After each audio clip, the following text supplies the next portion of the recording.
श्री गणेशाय नमः। दोस्तों, वीडियो शुरू करने से पहले वीडियो को लाइक कर दे और चैनल को सब्सक्राइब जरूर कर दे। Story name is Ishqbaz Session 2 and this story is begin from chapter 287 and guys don't forget to share your reviews and put on your earphones before starting the video for better experience। तो चलिए शुरू करते हैं। दूसरी बार कृष उसे शादी करके अपनी गोद में उठाकर लेकर आया। उस वक्त कृष ने आशी की मर्जी के खिलाफ शादी की थी और आशी को ऐसा लगता था कि कृष उसे प्यार नहीं करता। फिर उसकी दूसरी शादी जब कृष बड़े धूमधाम से उसे अपने साथ लेकर आया था, उस वक्त भी वह कृष की बाहों में ही थी और आज वह कृष की बाहों में इस घर से वापस जा रही थी। इन बातों को याद करते हुए आशी की बंद आंखों से आंसू बह रहे थे, जिस बात का एहसास शायद कृष को नहीं था। थोड़ी ही देर में वह दोनों गाड़ी में बैठकर वहां से निकल गए और पीछे खड़ा समर और राहुल ना जाने क्यों आशी को इस तरह जाता हुआ देख रहे थे।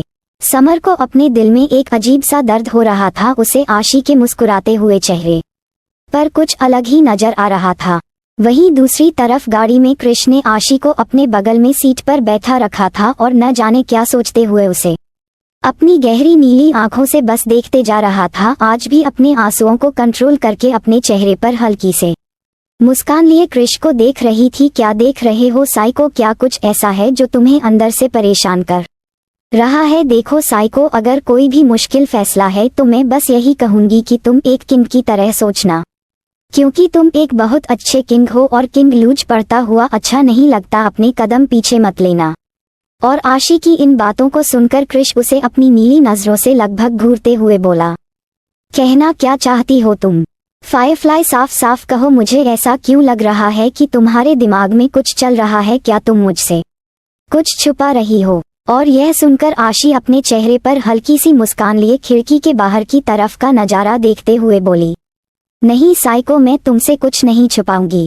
इन शब्दों को कहते हुए आशी को अपने दिल में बहुत दर्द हो रहा था, लेकिन वह अपने एक्सप्रेशन को अपने चेहरे पर आने नहीं देती कि तभी उसकी नज़र बाहर सड़कों के दोनों किनारों पर लगे हुए पेड़ों पर गई, जिस पर बहुत ही अट्रैक्टिव 6 कोनों वाले पत्ते जो कि ऑरेंज और येलो कलर के हो गए थे पूरे सड़कों पर बिखरे हुए थे। इनमें कुछ फूल बहुत ही खूबसूरत थे। ठंड के मौसम में ये पत्ते अपने आप ही पेड़ों से गिर रहे थे, जहाँ का मौसम बहुत ही खूबसूरत और भावना हो गया था, या किसी रोमांटिक मूवी की सीन की तरह लग रहा था।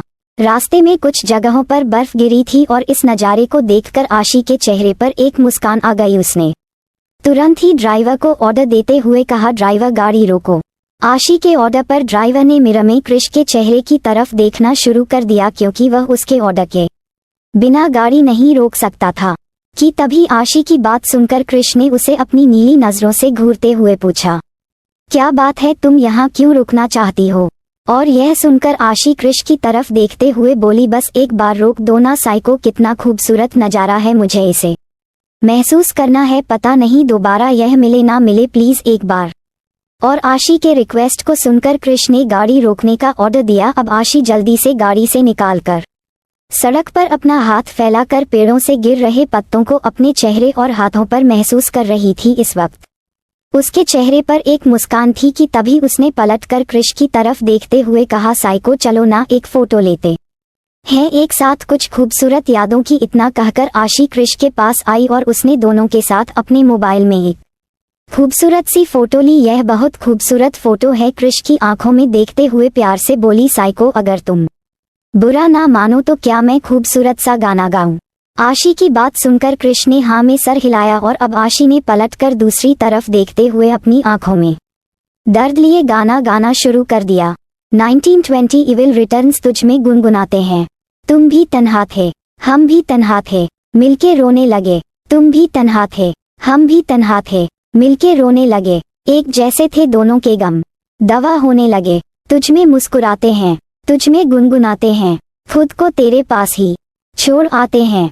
चेहरे पर प्यारी सी मुस्कान लिए कृष की तरफ पलटकर उसे देखते हुए, तेरे ही ख्यालों में डूबे डूबे जाते हैं, खुद को तेरे पास ही छोड़ आते हैं। आशी कृष के पास घूमकर उसके चेहरे को अपने हाथों में थामते हुए, थोड़े भरे हैं हम, थोड़े से खाली हैं, तुम भी हो उलझे से, हम भी सवाली हैं, कुछ तुम भी कोरे हो, कुछ हम भी सारे हैं। अपनी आंखों में दर्द लिए आसमान की तरफ देखते हुए एक आसमान पर हम 2 चांद आधे हैं, कम है जमीन भी थोड़ी, कम आसमान है, लगता अधूरा, तुम बिन हर जहां है। कृष के पीछे से जाकर उसे हक कर उसके पीठ पर अपना सर टिकाकर, अपनी हर कमी में हम अब तुझे ही पाते हैं, खुद को तेरे पास ही छोड़ आते हैं, जितनी भी वीरानी है तुझसे ही सजाते हैं, खुद को तेरे पास ही छोड़ आते हैं। कि तभी कृष धीरे से पलटकर आशी की तरफ देखते हुए अपनी आंखों में कुछ सवाल लिए। 2 राज मिलते हैं, हमराज बनते हैं, सन्नाटे ऐसे ही आवाज बनते हैं, खामोशी में तेरी मेरी सदाएं हैं, मेरी हथेलियां में तेरी दुआएं हैं, एक साथ तेरा हो तो 100 मंजिलें हूँ, तन्हाई तेरी मेरी महफिलें हूँ। आशी धीरे से कृष के सीने से लगकर उसके चेहरे की तरफ देखते हुए चेहरे पर फीकी सी मुस्कान लिए। हम तेरी निगाहों से खुद में झिलमिलाते हैं, खुद को तेरे पास ही छोड़ आते हैं, तुझसे अपनी रातों को सुबह हम बनाते हैं, खुद को तेरे पास ही छोड़ आते हैं। अब आशी धीरे से अपना चेहरा उठाकर कृष की आंखों में देखते हुए बोली, साइको मुझे बहुत नींद आ रही है क्या मैं तुम्हारी बाहों में सो जाऊं? ये सफर मेरे लिए सबसे खूबसूरत सफर है और तुम्हारी बाहों से ज्यादा सुकून मुझे कहीं नहीं मिलता, मैं बहुत थक गई हूँ, मुझे थोड़ा सा आराम चाहिए। इतना कहकर आशी यूं ही कृष सीने से लगकर खड़ी हो गई और कृष उसे अपनी बाहों में लिए हुए थोड़ा हैरान था, ना जाने क्यों उसे आशी के चेहरे पर कुछ दर्द नजर आ रहा था। वह आशी को खुद से थोड़ा दूर करने की कोशिश करते हुए बोला, फायरफ्लाई तुम ऐसा। कहते हुए उसने जैसे ही आशी को खुद से दूर करने की कोशिश की तभी उसने यह महसूस किया कि आशी की सांस भारी हो रही है और वह ज्यादा हिल नहीं रही। यह महसूस कर उसने धीरे से अपनी नजर झुकाकर देखा तो आशी उसकी बाहों में सचमुच गहरी नींद में सो चुकी थी और ये देखकर वह कुछ पल के लिए हैरान था, कोई इतनी जल्दी कैसे सो सकता है। लेकिन वह बेचारा क्या ही जाने कि आशी रात भर नहीं सोई थी और शायद आज के बाद सो भी ना पाए।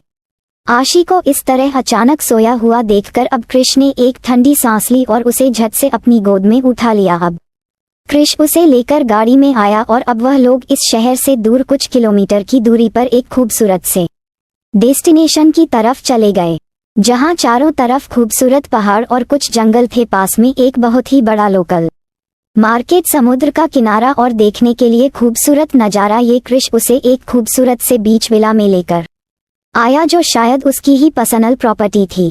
उन लोगों को यहाँ पहुँचने में शाम हो चुकी थी, ऐसी अभी भी कृष की बाहों में सुकून से सोई हुई थी। कृष गाड़ी से निकालकर उसे अपनी बाहों में बेडरूम में लाकर एक बड़े से किंग साइज बेड पर सुला देता है और वह उसे ब्लैंकेट से कवर करते हुए उसके मासूम चेहरे की तरफ देखते हुए बोला, क्या छुपा रही हो तुम फायरफ्लाई?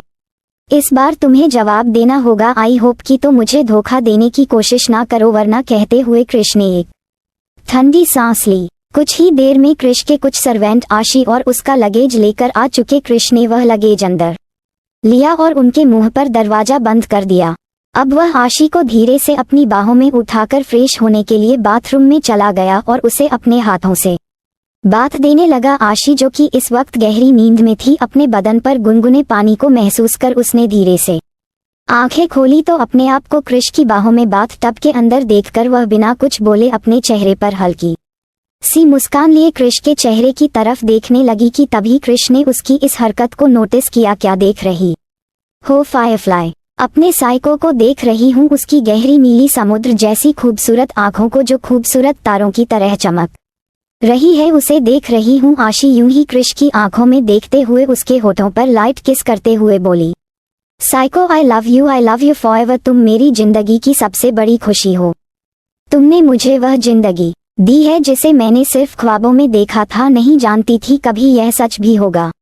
साइको एक बात बताओ, क्या मैं हमेशा तुम्हारी फायरफ्लाई रहूंगी? और आशी की बहकी बहकी बातों को सुनकर कृष उसे कंफ्यूज नजरों से देखते हुए बोला, तुम आज बहुत अजीब बातें कर रही हो फायरफ्लाई। मैं आखिरी बार पूछ रहा हूँ, क्या तुम्हारे दिमाग में कुछ चल रहा है? और अगर हाँ तो अपने इस छोटे से दिमाग को थोड़ा ब्रेक दो वरना। और कृष की धमकी को सुनकर आशी प्यार से मुस्कुराकर उसके सीने से लगते हुए बोली, तुम जब मुझे ऐसे डांटते हो ना मुझे बहुत अच्छा लगता है साइको। आई विश कि तुम मुझे हमेशा ऐसे ही डांटते रहो। कहते हुए आशी की आंखों में फिर से वही दर्द था जिसे वह कंट्रोल करने की कोशिश कर रही थी, जिसे कृष समझ नहीं पा रहा था।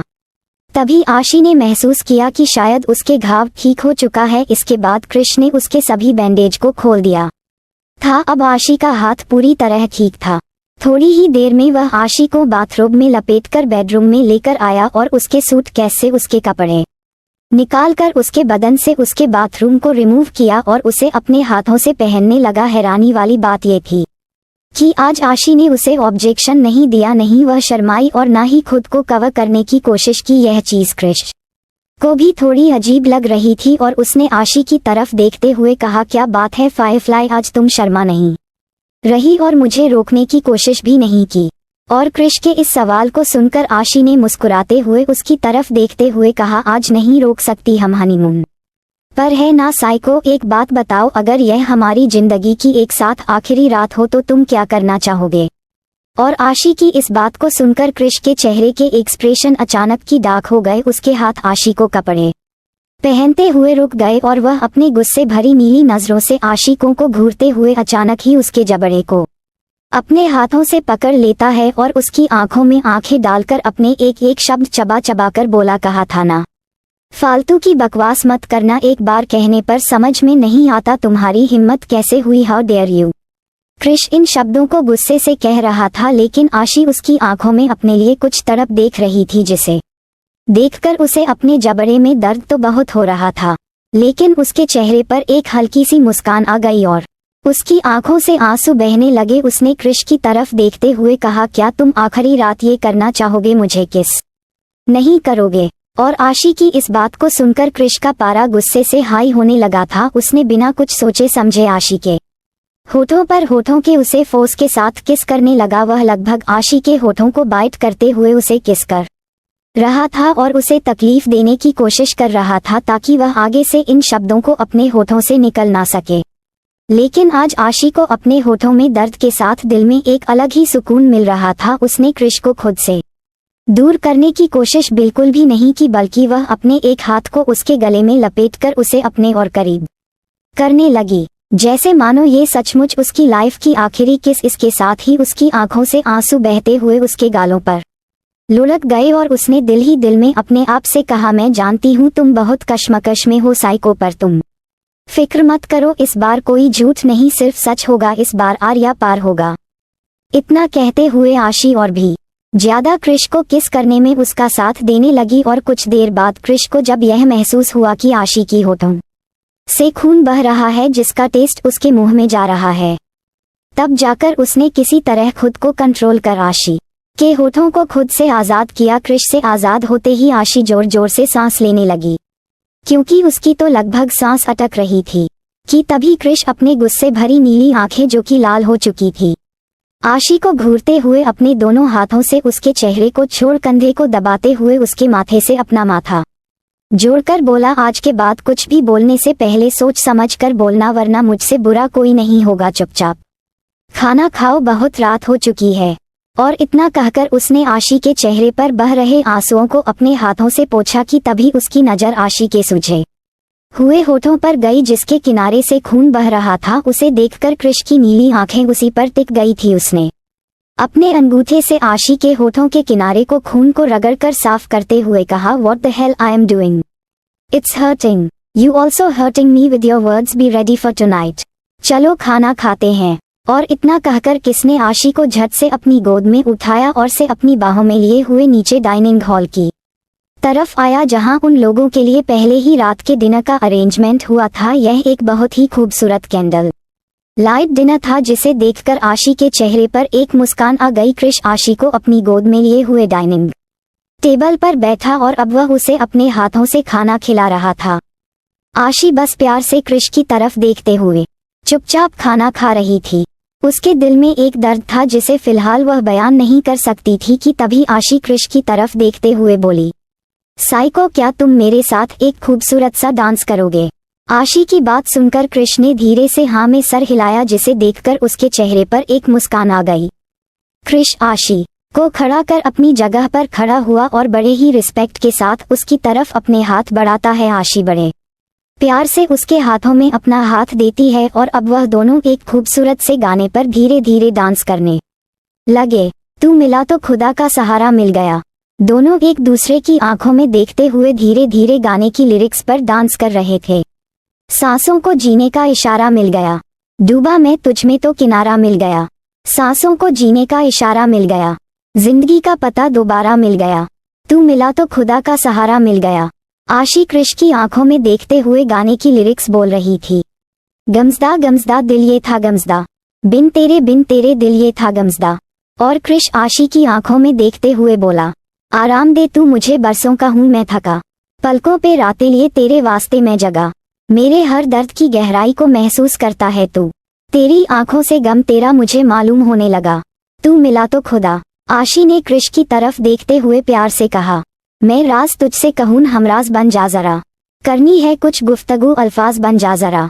जुदा जब से हुआ तेरे बिना खामोश रहता हूँ मैं। लबों के पास आ अब तू मेरी आवाज बन जा जरा। तू मिला तो खुदा। डांस करते हुए आशी कृष के सीने से लग गई। आशी अपनी आंसुओं को कंट्रोल करने की कोशिश कर रही थी, लेकिन वह कंट्रोल नहीं कर पाई और अचानक की फूट फूट कर रोने लगी। उसे रोता हुआ देखकर कृष उसके चेहरे को अपने सीने से निकाल कर उसकी तरफ देखते हुए बोला, तुम रो क्यों रही हो फायरफ्लाई? कोई प्रॉब्लम है? बोलो, अगर है तो मुझे बताओ। और कृष के सवाल को सुनकर आशी ने रोते हुए उसकी तरफ देखते हुए कहा, कुछ नहीं, आज मुझे अपनी फैमिली की बहुत याद आ रही है। काश मैं इतनी बदकिस्मत ना होती कि जिसे भी मैं चाहूँ वह मुझसे दूर हो जाता। और आशी की इस बात को सुनकर कृष उसकी तरफ देखने लगा। So don't forget to share your review and comment your best part of an story. और अगर आपने अभी तक हमारे चैनल को सब्सक्राइब नहीं किया तो कृपया इसे सब्सक्राइब करें और बेल आइकन पर क्लिक करें ताकि आप हमारी नई कहानी पहले पा सके।